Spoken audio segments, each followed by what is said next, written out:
No, it's still downloading. Okay, no, not that one, the other one.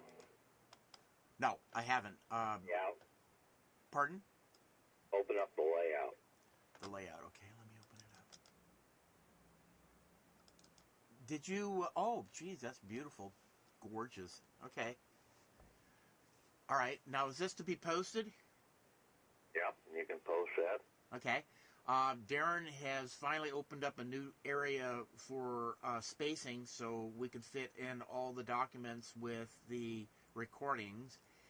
And he just sent the notice out. I guess apparently our site didn't have enough space, so he went ahead and got some free space that is directly linked right to Law Learners. So that was confirmed this morning. He sent me a couple messages that he was able to accomplish that. So talk to me about this form. Okay. That document that just finished downloading there to you. Uh-huh. Okay, that's a Federal Reserve document bulletin. It was put out in March 1st, 1916. Okay. That's where I got some of this information off. The guy that sent it to me basically had found that, and he was going to try and do trade acceptances. Ah. I told him no. When I looked at it, I said, no, we don't do it. Now I understand how they're doing it. The banks, the mortgage company, the utility companies, they all go to the Federal Reserve and get operating capital. Or they go to the bank for an operating loan, and then the bank goes to the Federal Reserve, okay, with a trade acceptance. And they just borrow money from the Federal Reserve. They don't understand what the hell they're doing on the other side of the book. The bottom part of that chart there tells what the Federal Reserve does. The Federal Reserve is the one that creates the new money, and then they just give one of those Federal Reserve dollars back to whoever the trade acceptance was with. It was said in the New Form group for Gene Keatings, the murmuring was, I haven't even listened to his stuff. I ended up catching gout. I had to go to the doctor. I was on crutches, so I've been having a hell of a week. But it had been said that what the court systems are doing, and that was just the comment that I picked up that I thought was interesting, is when they receive the Federal Reserve notes, what they're doing is they're going back to the window and converting it back into true, pure credit, and they're exchanging it for gold, and they've been doing this for years. Are you in agreement to that comment? Yeah, basically they've probably been doing that to some extent, and picking up the assets that we should have been utilizing.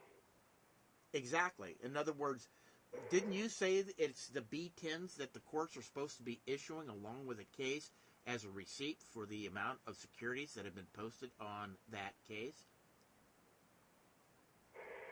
The courts, okay, they're a government agency, okay?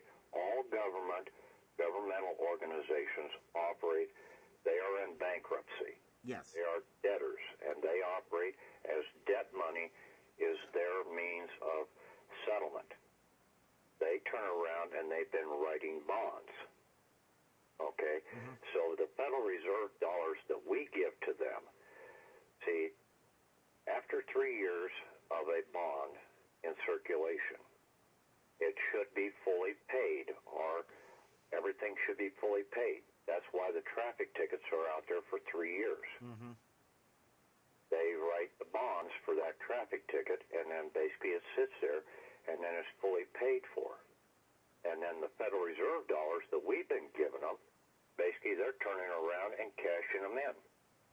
So it's basically double dipping, with the exception that the maturity rate for the traffic ticket and the security bonds. We've never demanded the 1099-Bs from them, and we leave it sitting on the table as abandoned property. The same thing is being held true with the Federal Reserve. They are the ones that are writing the bonds against, placing the liens against our fight commissary, and they're the ones that are writing the bonds. for 3 years. Mm-hmm. That's why you have the M1, the M2, and the M3. Yes.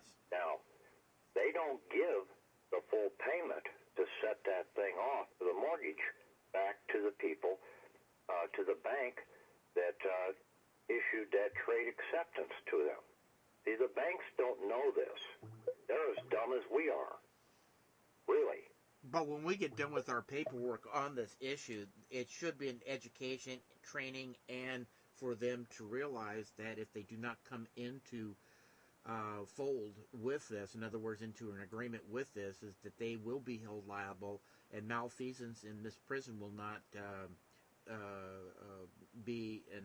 You've got to know what the hell you're really talking about, and basically those people, like Rod, he does not know anything about the 1099-A or the 1099-C. That's true. 1099-C's with the government, okay? They're the debtors. We're the creditor.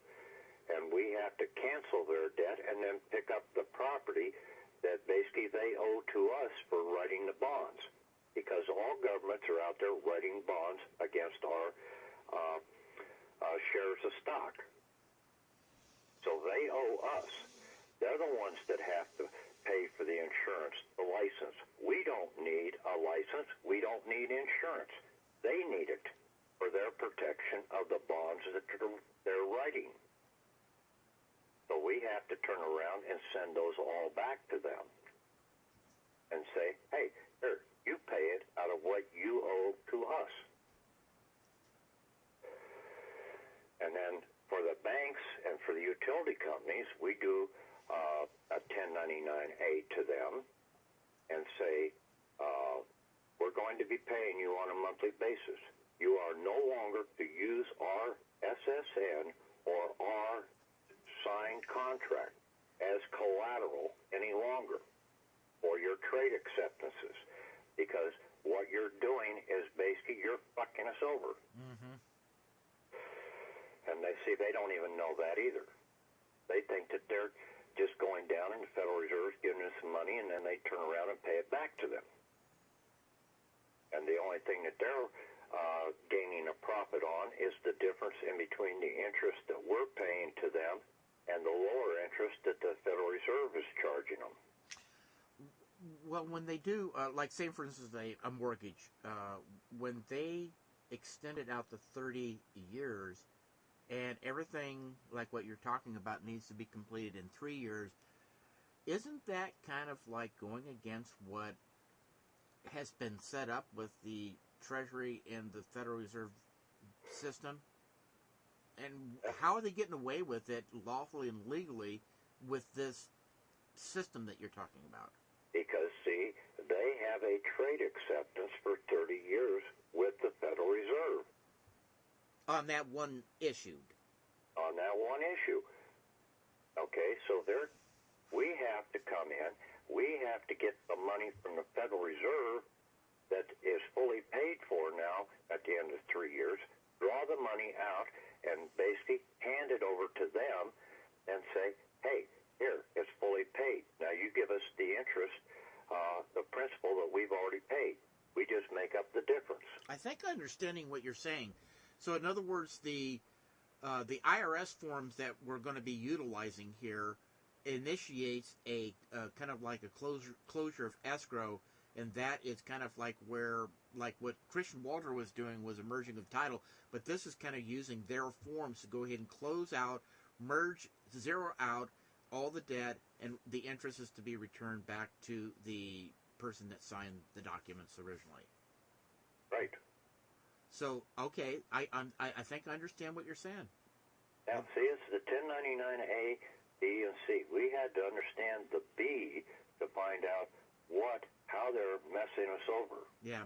But does this go to the IRS? Does the IRS have a nexus relations with the Federal Reserve Bank, or does it have to be initiated through the Federal Reserve Bank? Or is it going to both parties, or how are we going to do this? It's going through the system. The TT&L system's tied in with the Federal Reserve and the IRS and everything. Okay, yeah, I've heard this before. Okay, the TTL, okay. Yeah, through the TTL account, and that's where we send in our 1099-As into wherever we need to send them to, Kansas City or wherever tells you to send it to. Okay, in regards, and I'm not looking for any kind of a conflict. I'm going to be probably helping people try to understand the difference between what's going on with what you're describing, and I need to try to understand with what Gene's doing. He has named some documents that you have not, and my question is it necessary to use all the documents that both you guys are using, or is it streamlined that there is an unnecessary usage of like the 82, 81? I mean, don't touch those. Don't touch them. Okay, all right, because they're corporate documents. Okay, and you're not a corporation. Okay, all right. And we're not a corporation. So this process basically is including the 1099-Cs, the 1096, and a 1099-A. And those are the primary, most important documents to effectively take care of almost any debt. Is that correct? Yeah. With this layout that I have and that accepted for value, you take your utility bill. You do an accepted for value, return for value. You send them a 1099-A, the B copy. If you do not have their EIN number, you leave it blank. But you send them the B copy. You send them a W-9, and you send them a return self-addressed envelope. They have to give you if they want paid, they're going to have to give you their EIN number. You get the EIN number back, you put it on the A copy of your 1099-A, you send that into Kansas City or wherever you have to send the 1096. Then they can turn around and file their 1020 or 1120 or whatever, their corporate tax return to get paid. Okay. And what if they refuse to work with you on this? Then it becomes... They can't. They can't. Basically,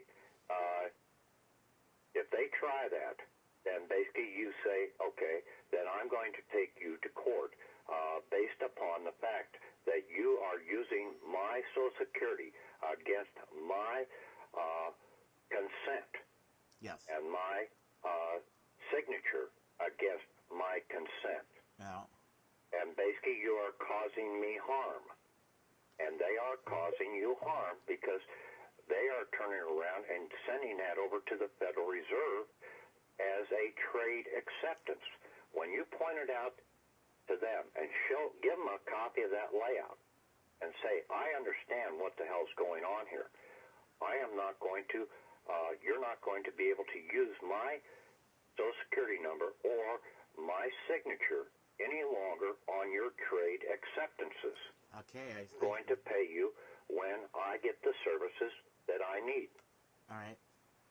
And this has to happen every month, or is there some way of setting up, once they understand what you're doing, an automatic pay through this system? And all you have to do is endorse the papers and submit it to them? You have to make out a new 1099 every month. Okay. It's like you would be making out a check out of your checkbook. I see. Yeah. But by that time, you'll have their EIN, and then the next bill will be basically for a different value electric company. Now, if you wanted to do and say, can we basically, I will, how about if we operate this way? I will give you $5,000 at the start of the year, and then you let me know when I need to pay you some more. And that would be initiated through the 1099-A, is that correct? Yeah, and you give them a 1099-A for $5,000, and then when that amount runs out, they subtract that off. You've got a credit every month until it goes to negative, and then you'll make out a new 1099-A to them. What about the money that's already been paid into them? Can you go back for X amount of time? Not that, okay? I don't want to try and learn. Let sleeping dogs lie in some cases. But yes, we can go back later on. But until people put that aside and just go and get this done. Yeah. Okay? Get that fiduciary, that Form 56. Okay. And don't do what Gene Keating says.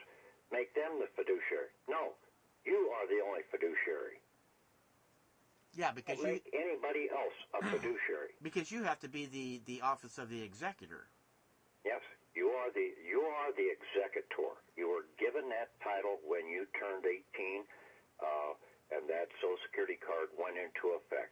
Well, I thought that was kind of strange when he brought that up on Angela's call, saying that you give them the fiduciary. That just means that He doesn't know, and I haven't been in contact with him for well over 10 months. Yeah, that just means that you're still a ward of the court if you're giving your fiduciary away. Yeah, you give your fiduciary away, you're still under their damn jurisdiction. And everything that Gene was talking about was from a corporate standpoint. Aha. He's got some good knowledge. If you're a corporation, we're not a corporation. Okay. We're one of the We the be people. a corporation. Yeah. Yeah. All right. Okay, so basically, a person has a working situation with this formula if they have a fiduciary, they have a W-9, they have a 1099-A, they have a 1099-C. Of course, with utilities, you wouldn't be using a 1099-C. Is that correct? That's correct. You just Okay. do 1099-A. Okay. And so with those three as part of your package, you would be giving a 1099-B with that too for utilities? No, you just give them the B copy of the 1099-A. Okay. So in other words, you need to give them information that you are the fiduciary, Yep. a 1096 and a 1099-A. And that's it. You don't even need to give them the copy of the fiduciary contract. Okay. Unless they ask for it. But they do need to get the 1096, right? No, the 1096 goes to the IRS. Okay. So all they need is a 1099-A, Yep, the B copy. the B copy. And see, they could turn around and write their EIN number on that copy, but before you can send the A copy into the IRS, you need to get their number. You're not going to send the A copy to them. And what if they fail to do that, though, Pat? Then they're not going to get paid. You've offered payment to them. All right, so under UCC, they failed to tender an offer, then they have no excuse. You go to court, or is there... Basically, you show them that basically you have offered payment. And because I haven't looked at the other one that you sent me the one for the correct way of doing an acceptance for value, or A for V. That's it. That's the crutch right there. Okay, good. All right, so, good. All right, so is there anything else that needs to be said before I stop the recording on this one? No, that should about cover it for right now. Okay, good. Do you have any announcements of going on radio shows, or are you pretty much on the private right now? I'm just going to... I've got my stuff out with... I had to redo my 1040 form. Now, when you do a 1040 for your tax return, you make out a 1099-A and you want paid. You make it out from your Social Security trust to you, the fiduciary.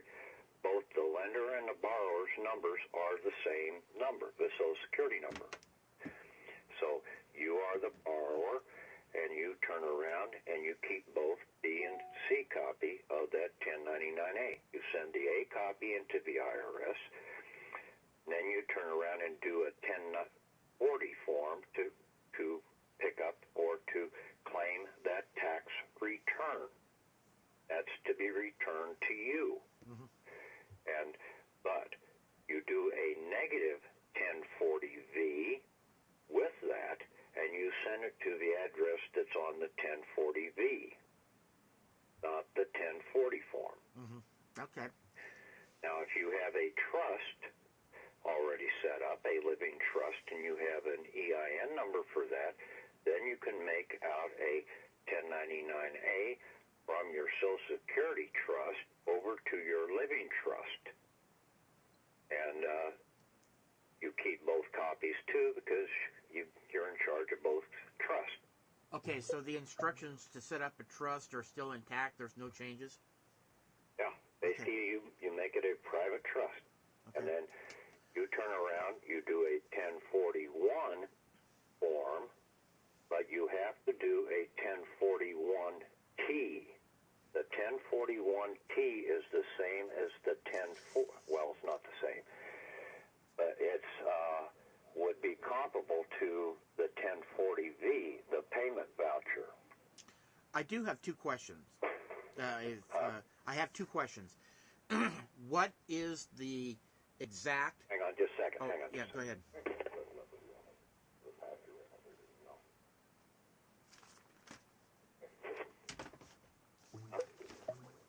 You there? Yeah. Okay. What is the exact formula to end a foreclosure? Basically, find out how much it is to pay off the foreclosure. Okay. Okay.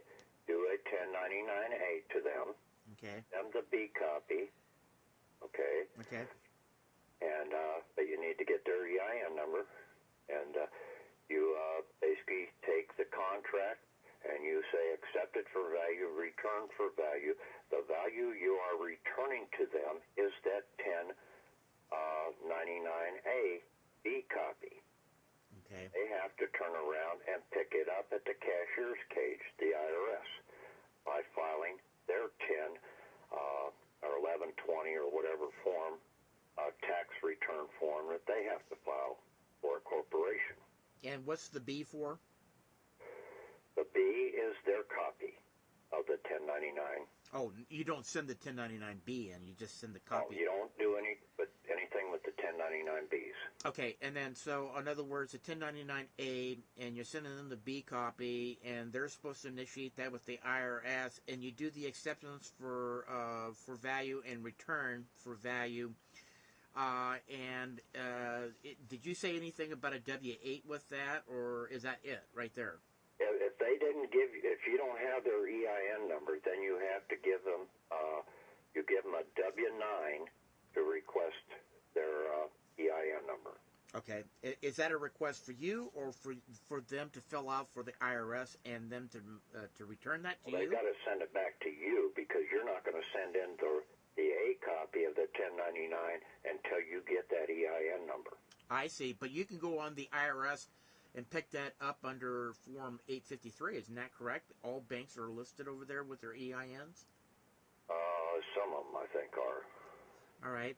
And the other question I had for everybody out there is a lot of people getting traffic tickets and they don't know what the right formula is in order to end a traffic ticket. Can you give me the formula on that right quick?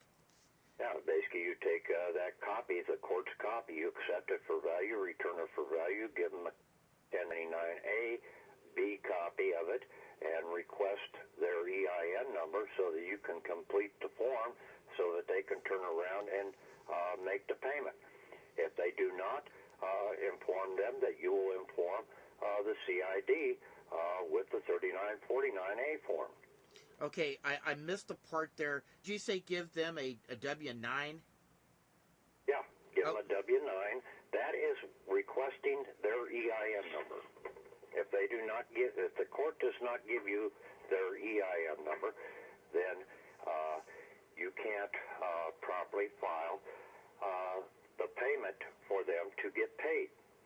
Okay, now in regards to cases of traffic citations that have made them guilty and it goes up to the DMV, is there a set of documents that have to go to the DMV too?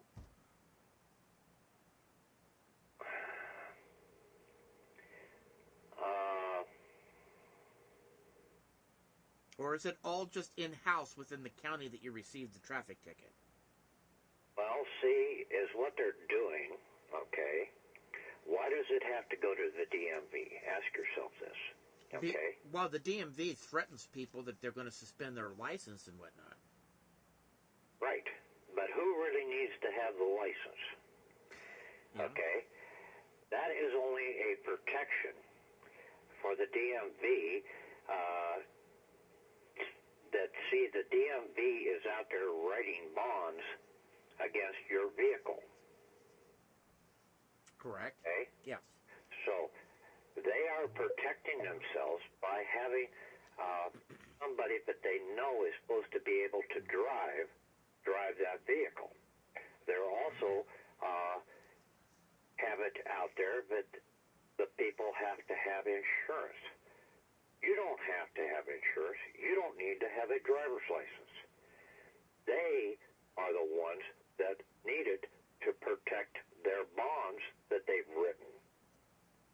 Yes. their insurance policy. Yes, I understand that.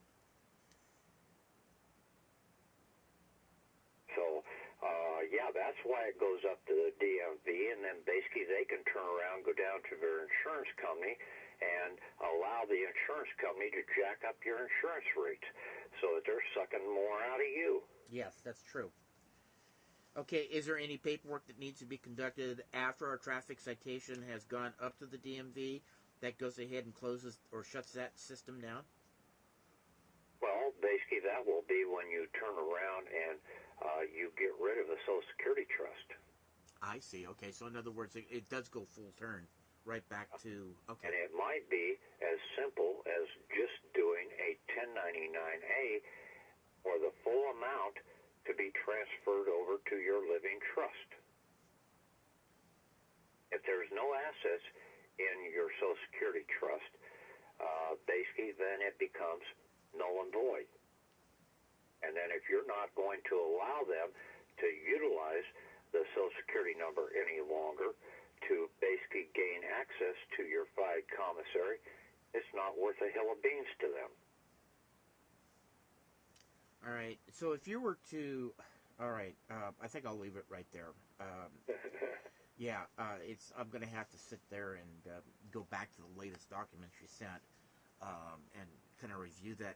What you want to maybe, I'll have time in the next few days to go ahead and piecemeal this thing together.